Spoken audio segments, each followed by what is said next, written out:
Padre, en tus manos nos ponemos, reconociendo tu soberanía, tu amor hacia nosotros a través de la persona de Jesucristo, nuestra esperanza, nuestra salvación, nuestro todo.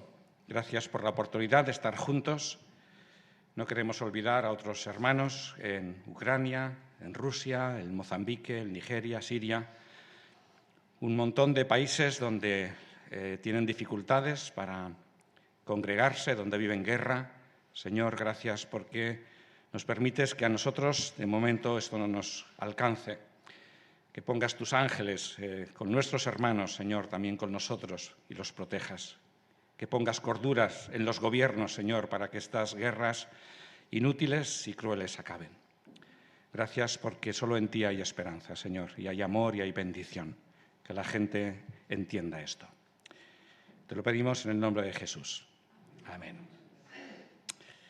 Muy bien, hermanos, vamos a Mateo capítulo 4 para tener la lectura en esta mañana. Mateo capítulo 4 y versículo 1.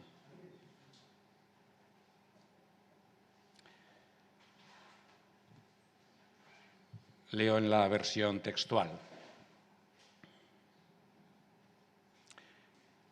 Entonces Jesús fue impulsado por el Espíritu a subir al desierto para ser tentado por el diablo. Y después de ayunar 40 días y 40 noches, tuvo hambre.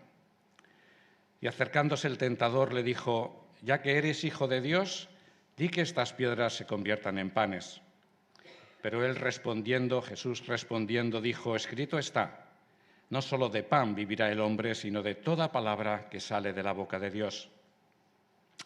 Entonces el diablo lo lleva hasta la santa ciudad, lo puso en pie sobre el pináculo del templo y le dice: «Ya que eres hijo de Dios, échate abajo porque está escrito, a sus ángeles mandará acerca de ti y en sus manos te llevarán para que tu pie jamás tropiece en piedra». Jesús le dijo: «También está escrito, no tentarás al Señor tu Dios». Nuevamente lo lleva el diablo, esta vez a un monte muy alto, y le muestra todos los reinos del mundo y la gloria de ellos. Y le dijo: «Todo esto te daré si te postras y me adoras». Pero Jesús le dice: «Apártate, Satanás, porque está escrito, al Señor tu Dios adorarás y a Él solo servirás». Entonces lo deja el diablo y he aquí unos ángeles se acercaron y lo servían. Muy bien, hoy vamos a tener la octava entrega del tema que os estoy dando acerca de los tres enemigos de Jesús hombre. Estos tres enemigos son Satanás, el ser humano y la muerte. Hoy traigo material potente, así que vamos a tener que estar más despiertos de lo normal, ¿vale? Si queremos seguir lo que hoy vamos a ver. Y lo último que vimos fue precisamente la introducción a esta escena del capítulo 4 que hemos leído, donde, desde esta perspectiva que estamos viendo este estudio, ¿verdad?, somos espectadores de todas estas escenas, espectadores externos, y tenemos delante de nosotros a un hombre aparentemente normal, corriente, de unos 30 años de edad. Y ya vimos cómo, y también el domingo pasado se nos traía el mismo pasaje en la versión de Lucas, cómo fue impulsado por Dios, el Espíritu Santo, a ir al desierto para ser tentado por su enemigo, el diablo. Y aquí tenemos narrada esta escena, en la que no hubo testigos humanos aparte de Jesús, pero que tenemos las aportaciones de Mateo, de Marcos y de Lucas, que las narran en sus respectivos evangelios. Y tenemos esta suerte de poder ser testigos en exclusiva y descubrir y contemplar esta escena y a todos los seres que estuvieron implicados durante los 40 días que Jesús estuvo en el desierto de Judea. Y recordamos que no se trata de un desierto de dunas, sino de un lugar inhóspito, terrenos inhóspitos con vegetación y vida animal, pero sin recursos para poder subsistir. ¿Qué diferencia con la escena del Edén? ¿Verdad? Completamente distinta a un desierto.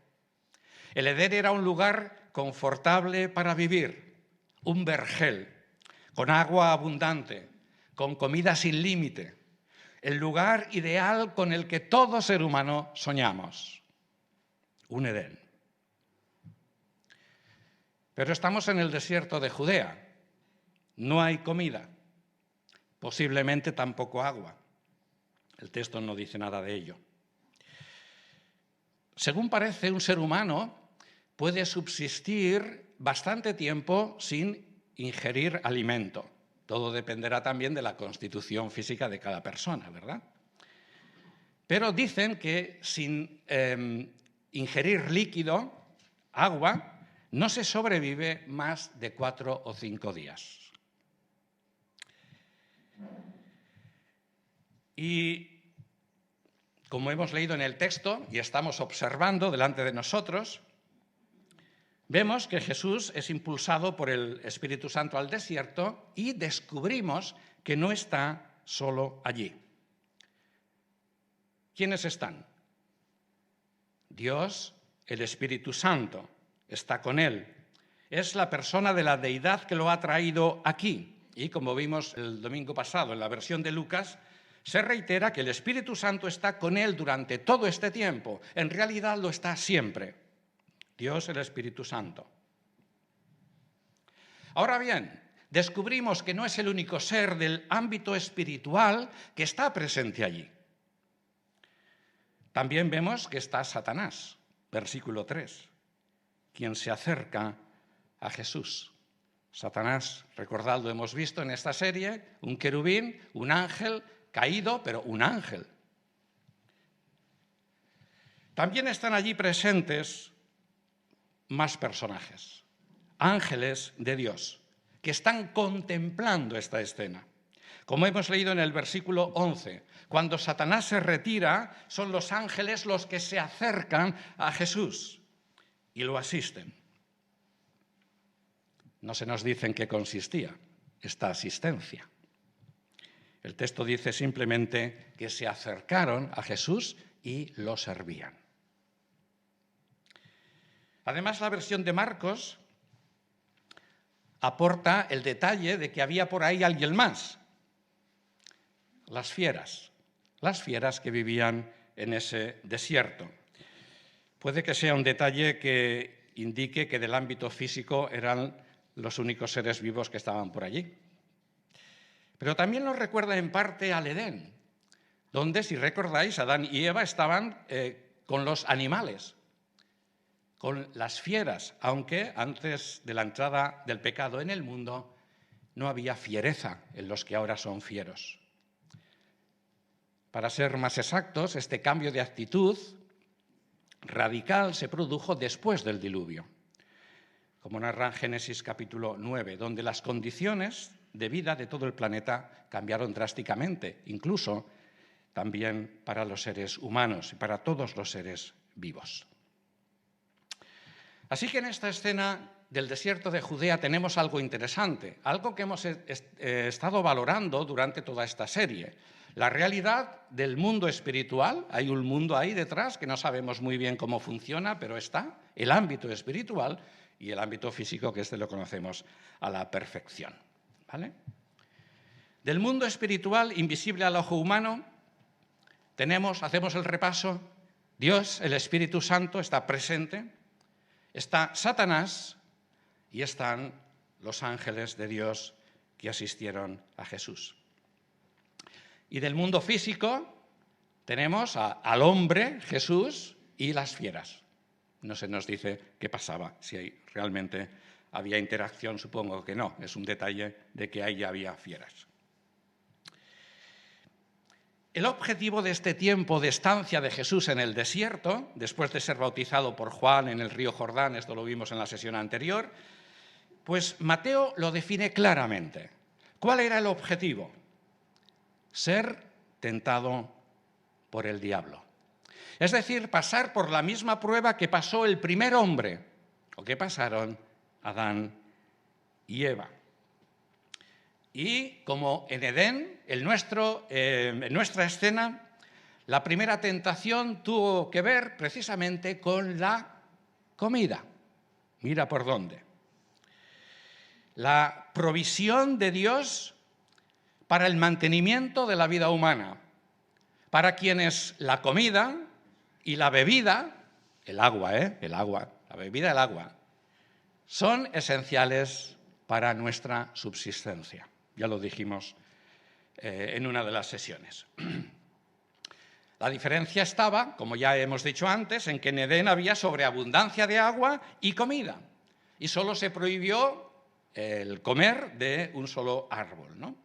Mientras que en el caso de Jesús estuvo 40 días y 40 noches sin comer nada, por lo que al final, lógicamente, tuvo hambre, como se indica en el versículo 2, y podemos suponer que bastante hambre.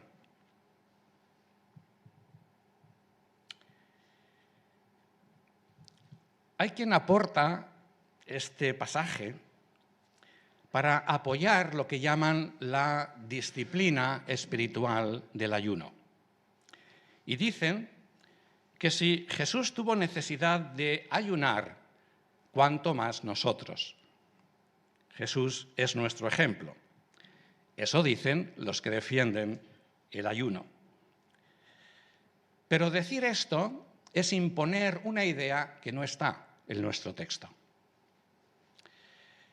Jesús no fue impulsado por el Espíritu al desierto para ayunar o para practicar la disciplina del ayuno. Fue al desierto, como dice el versículo 1, para ser tentado por el diablo. Y el que estuviera 40 días y 40 noches sin comer y seguramente sin dormir, implica que durante todo este tiempo estuvo sostenido por el poder de la palabra de Dios, el poder de Dios. De la misma manera que Moisés por 2 veces estuvo en el monte Sinaí 40 días y 40 noches sin comer pan y sin beber agua, dice el texto, para, entre otras cosas, como recordaréis, recibir las tablas de la ley. Y en ningún pasaje de la Biblia encontramos indicado que Moisés fue al monte Sinaí de propia iniciativa para practicar la disciplina espiritual del ayuno. Fue Dios quien mandó a Moisés subir al monte por 2 veces. Y fue Dios, el Espíritu Santo, el que impulsó a Jesús al desierto. Y tanto Moisés como Jesús fueron sustentados sobrenaturalmente por Dios mismo. Al igual que también lo fue el pueblo de Israel durante los 40 años que estuvieron deambulando, ¿por dónde? Por el desierto, como podemos comprobar leyendo el capítulo 8 de Deuteronomio, que es el contexto de la cita que emplea aquí Jesús. No solo de pan vivirá el hombre, sino de toda palabra que sale de la boca de Dios. Por lo tanto, no es correcto usar este pasaje para justificar la práctica del ayuno. Una vez estaba escuchando a un conocido predicador, estaba exponiendo el pasaje de la multiplicación de los 5 panes y de los 2 peces entre los 5.000 hombres, a los que había que sumar las mujeres y los niños, ¿no? Por lo que la multitud era enorme, era muchísimo mayor. Y este predicador estaba exponiendo la versión de Mateo. Ya sabéis que este milagro del Señor lo recogen todos los evangelistas, los 4 evangelistas, y hay otra segunda multiplicación entre 4.000 que esta vez solo lo recogen Mateo y Marcos. Y el texto dice claramente: y comieron todos y fueron saciados. Todos, obviamente, ¿no? Y además sobró. Pero este predicador, después de decir esto, añadió lo siguiente, y cito literalmente: Jesús no comió. Caramba, vaya, la verdad es que me sorprendió. ¿Cómo es posible? Se me había pasado este detalle. Así que yo cuando llegué a casa, ¿no? Estas cosas a mí me gustan, investigo, a ver dónde ponía que Jesús no comió en la multiplicación de los panes y de los peces, ¿no? Claro, tampoco dice que comiera, pero si nos ponemos así, tampoco dice que comieron los discípulos ni que comieran las mujeres y los niños, ¿no? Porque habla de los 5.000 varones, ¿no? Tal y como se explicaban estos sucesos en el contexto judío, ¿no? Todos los pasajes indican más o menos lo mismo, que todos comieron y todos fueron saciados. Y para mí todos son todos, los 5.000 varones, las mujeres, los niños, los discípulos y Jesús. ¿O acaso Jesús vivía siempre de la palabra de Dios? ¿No necesitaba comer también y beber? Es interesante cómo introduce Marcos el episodio de la multiplicación de los panes entre los 5.000 en el capítulo 6 de su Evangelio. El Señor veía a los apóstoles, Marcos se centra en los 12, los veía cansados y hambrientos, porque no paraban. El trajín que llevaban era inmenso. Dice Marcos que eran muchos los que iban y venían y ni para comer tenían tiempo. Pero no porque practicaran ayuno, sino es que no tenían tiempo material de comer. Y por mandato de Jesús, Jesús que ve la situación, les manda pasar, coger la barca y buscar un lugar apartado para descansar. Seguramente también para comer, pero bueno, para descansar. Pero cuando hacen ese trayecto llegan a la otra parte y se encuentran, cuando desembarcan, a una multitud de gente que los estaba esperando. Vaya plan. Así que el Señor, dice Marcos, teniendo misericordia de ellos, les empieza a explicar muchas cosas, ¿vale? Y ya cuando está terminando el día, los discípulos le dicen, despida a la gente porque se está haciendo tarde y aparte no hay comida para todos, llevan todo el día aquí contigo y tienen que comer, ¿no? Y entonces es cuando el Señor les dice, dad vosotros de comer. Y en los recursos que tuvieron, el Señor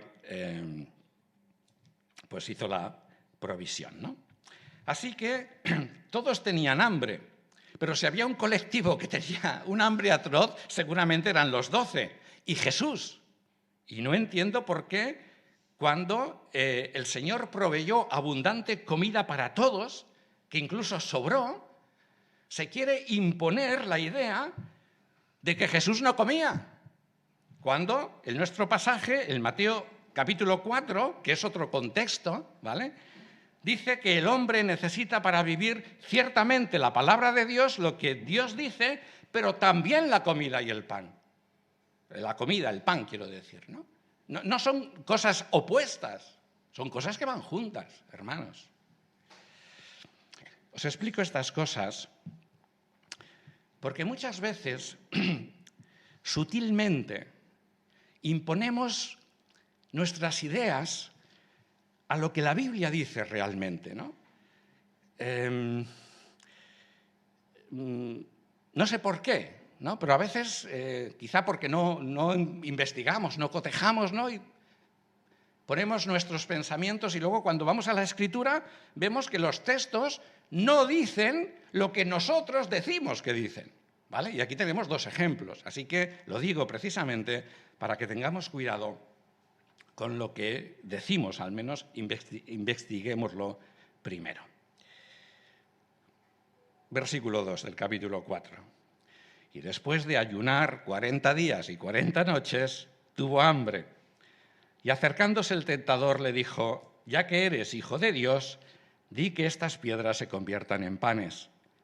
Pero Jesús respondiendo dijo, escrito está, no solo de pan vivirá el hombre, sino de toda palabra que sale de la boca de Dios. Y curiosamente, el contexto de la cita que emplea Jesús, que proviene de Deuteronomio capítulo 8 y versículo 3, tiene que ver precisamente con el sustento del maná que Dios dio al pueblo de Israel durante los 40 años que estuvieron deambulando por el desierto, como antes os he dicho. Es decir, que tiene que ver con la comida, no con la privación de ella. Y fue precisamente la confianza en que Dios proveería de comida, aunque le costó al pueblo de Israel, ya sabéis que el pueblo de Israel es un pueblo duro, fue lo que propició la provisión de comida en el desierto para más de 1,5 millones de personas, fielmente, durante 40 años, hermanos. Además de otras cosas, como por ejemplo el vestido. Dios cuidó al pueblo de Israel en el desierto, dándoles el maná. Hoy no vamos a entrar de lleno en la tentación y algunos detalles que dejo para el domingo que viene, que seguiremos con el tema. Ya que estamos matizando textos bíblicos, vamos a mencionar otro que también considero que se aporta inadecuadamente con la manera con la que Jesús fue tentado en el desierto. Y este texto lo encontramos en Hebreos capítulo 4 y versículo 15. Ya sabéis que en el contexto de Hebreos el autor presenta a Jesús como nuestro gran sumo sacerdote, como nuestro gran representante delante de Dios, como lo hacían los sacerdotes en el pueblo de Israel. Y leemos en Hebreos capítulo 4 y versículo 15 lo siguiente, hablando de Jesús, obviamente, porque no tenemos un sumo sacerdote que no pueda compadecerse de nuestras debilidades, sino uno que ha sido probado o tentado en todo, según nuestra semejanza, excluido el pecado.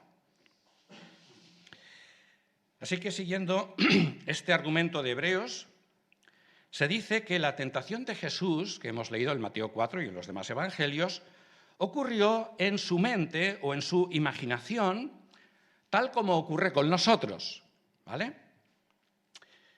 Pero este argumento no se puede aplicar a Mateo capítulo 4, por 2 motivos. El primero es que si Jesús fue tentado en todo según nuestra semejanza, pero sin pecado, tenemos que incluir toda nuestra vida, toda su vida, mejor dicho, la de Jesús, ¿no? Y no solo Mateo 4.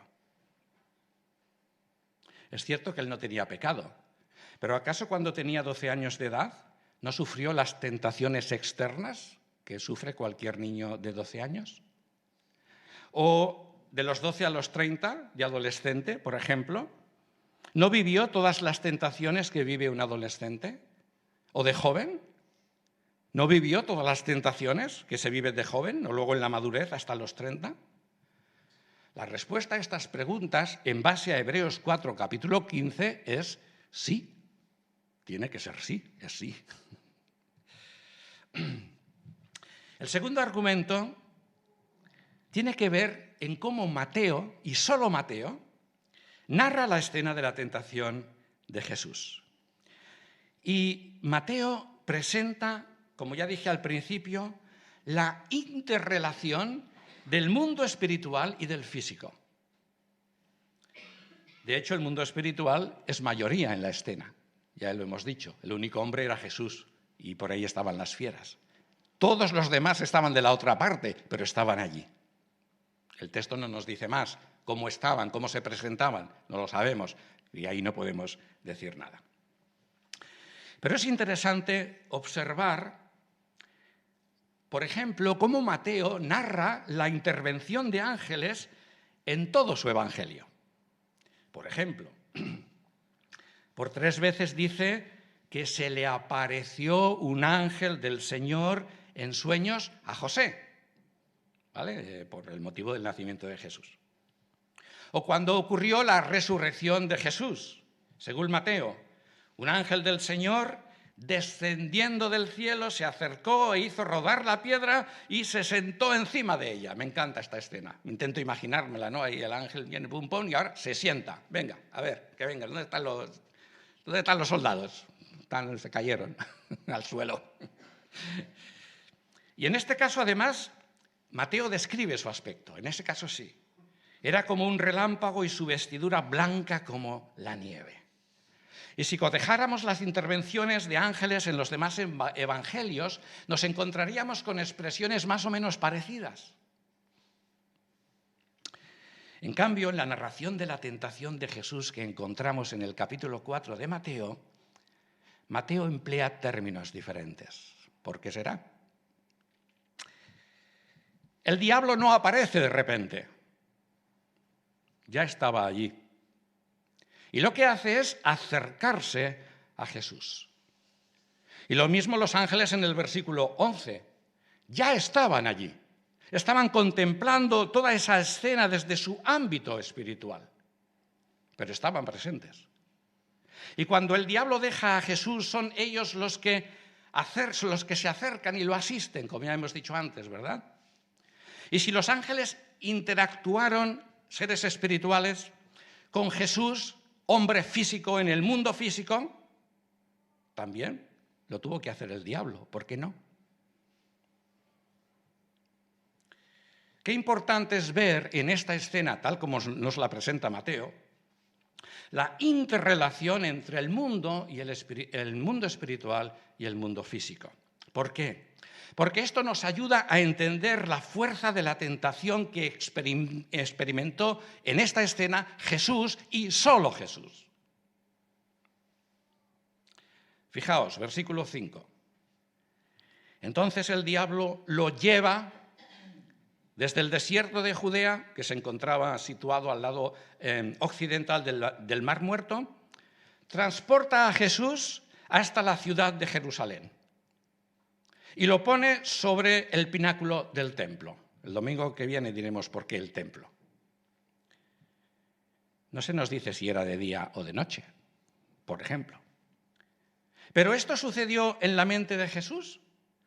¿O realmente Satanás tenía la capacidad de hacerlo físicamente, de forma inmediata, con la permisión de Dios, por supuesto?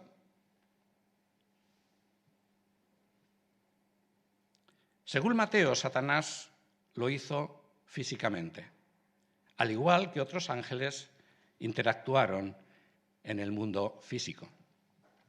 Dicen, por ejemplo, que los ángeles que asistieron a Jesús le trajeron comida.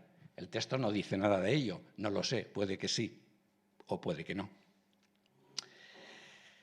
Versículo 8. Nuevamente lo lleva el diablo, esta vez a un monte muy alto, y le muestra todos los reinos del mundo y la gloria de ellos. El domingo que viene diremos por qué un monte. ¿Verdad? Lucas dice que esta muestra de los reinos del mundo y la gloria de ellos que tiene Satanás, diremos alguna cosa más de lo que se dice acerca de esto, lo hizo en una fracción de tiempo, esta comunicación, ¿no? En un segundo, diríamos nosotros hoy. Y de esta escena se cuestiona tanto el lugar, es decir, el monte. ¿Qué monte era? ¿Era el Everest, el Himalaya, el monte Hermón en Siria, que estaba relativamente más cerca? ¿O el monte formaba parte de la visión, como la mayoría de comentaristas bíblicos suponen? Mateo lo explica como una realidad física. El diablo lo llevó realmente. Recordemos que el Espíritu Santo trasladó a Felipe el Evangelista desde el lugar donde se encontró con aquel funcionario etíope, ¿verdad? Lo arrebató y lo trasladó a una ciudad que se llamaba Azoto. ¡Bum! ¿Cómo lo hizo? ¿No? ¿Quién explica esto? Pero lo hizo. Y también sabemos que Dios, el Espíritu Santo, hacía esto mismo con el profeta Elías. ¿Cómo lo hacía? Vete y explícalo. Yo no tengo ni idea. Pero lo hacía. Un ser espiritual, del ámbito espiritual, actuando con un ser, un hombre, un ser humano. Satanás, como ser espiritual, es un ángel. Y en esta escena que tenemos delante, es, en ese sentido, en esa relación ángel-hombre, es superior a Jesús, un hombre, un ser humano. Y como dice el apóstol Pedro, los ángeles son mayores en fuerza y poder. Por lo menos dicen eso. Si Jesús, un ser humano, si hubiese tirado desde el pináculo del templo, ¿qué hubiera pasado? Los ángeles, seres espirituales, lo hubieran cogido. Por lo tanto, hay una interrelación del mundo espiritual, lo puede haber cuando Dios lo permite, por supuesto, Dios está por encima, con el mundo físico. Por eso entiendo también que la muestra en un instante de todos los reinos del mundo y su gloria, hay quien dice que Satanás mintió, no es verdad, ya lo veremos el domingo que viene. Esta visión, esta gloria, este mundo que Satanás presentó a Jesús, entiendo que tiene más que ver con las capacidades de comunicación y de percepción de las cosas que se tiene precisamente en el mundo espiritual. Porque insisto en la importancia de ver en esta escena concretamente las dos dimensiones interrelacionadas, presentes y abiertas, en exclusiva para el tiempo, para el momento de tentación de este hombre especial, Jesús, que experimentó en un momento único, cuando se presentaba al mundo, y lo hemos de tener en cuenta en todo el contexto del momento que Jesús está viviendo, cuando empieza su ministerio, cuando es reconocido por Dios como su hijo, ¿verdad? Y es bautizado por Juan y presentado al mundo como el Mesías, el segundo Adán, el hombre perfecto, sin pecado. Y desde esta perspectiva o desde esta condición humana, menos mal, Jesús superó la tentación y no cayó ni en desobediencia, ni en pecado. Por lo que ciertamente en Jesús, como dice nuestro texto que hemos leído, Hebreos capítulo 4, tenemos un gran sacerdote a nuestro favor, un sumo sacerdote que nos representa. Como nos representó Adán en la caída, tenemos un sumo sacerdote que nos representa en la salvación y en el que podemos encontrar ayuda, misericordia y gracia. Hebreos capítulo 4, versículo 14. Por tanto, teniendo un gran sumo sacerdote que ha pasado a través de los cielos, Jesús. Siempre que leemos esta palabra, este nombre Jesús, hemos de pensar en el hombre Jesús, el ser humano Jesús, que es el Hijo de Dios también, claro que sí. Aferrémonos a nuestra confesión de fe en Él, porque no tenemos un sumo sacerdote que no pueda compadecerse de nuestras debilidades, sino uno que ha sido probado, tentado en todo, según nuestra semejanza, excluido el pecado. Así que, versículo 16, acerquémonos pues con confianza al trono de la gracia para obtener misericordia y hallar gracia para el oportuno socorro. Así que acerquémonos a Jesús de nuevo en esta mañana, especialmente a través del pan y del vino.